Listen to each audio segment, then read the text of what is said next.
যাতে অর্থনৈতিকভাবে স্বাবলম্বী হতে পারে তার জন্য কেন্দ্র এবং রাজ্য সরকার নিরলসভাবে কাজ করে যাচ্ছে, যাতে করে ভারতবর্ষের তথা ত্রিপুরা রাজ্যের প্রত্যেকটা যুবক যুবতী নিজে প্রতিষ্ঠিত হতে পারে।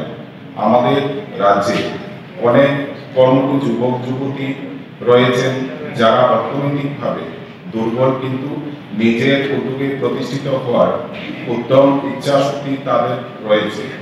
তাদের জন্য ত্রিপুরা সরকারের শিল্প ও বাণিজ্য দপ্তরের উদ্যোগে অনেকগুলো প্রকল্প রয়েছে, যেমন PMEGP স্বাবলম্বন প্রকল্প, PMFME প্রকল্প ইত্যাদি।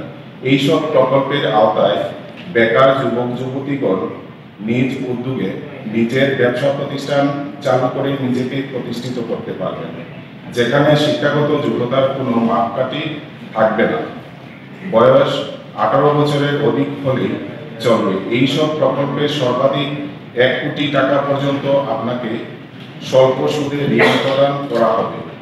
যে ঋণে আপনার যোগদান থাকবে 5%, অর্থাৎ 1 লক্ষ টাকা ঋণ নিতে হলে আপনাকে দিতে হবে 5,000 টাকা। সরকার থেকে আপনাকে সাহায্য করা হবে 30%, বাকি 65% টাকা দেবে ব্যাংক।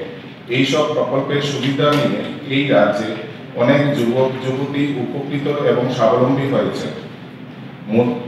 মুদির দোকান বা কাপড়ের ব্যবসা, হাঁস মুরগির ব্যবসা, খামার, মাছের খামার করে স্বাবলম্বী হয়েছেন এমন হাজার হাজার যুবক যুবতী, এবং ব্যাংক ঋণ পরিশোধ করার পর ব্যাংক থেকে একটা বড় অঙ্কের টাকা সাবসিডি হিসাবে পেয়ে তাদের ঋণের চাপও কমে যাচ্ছে।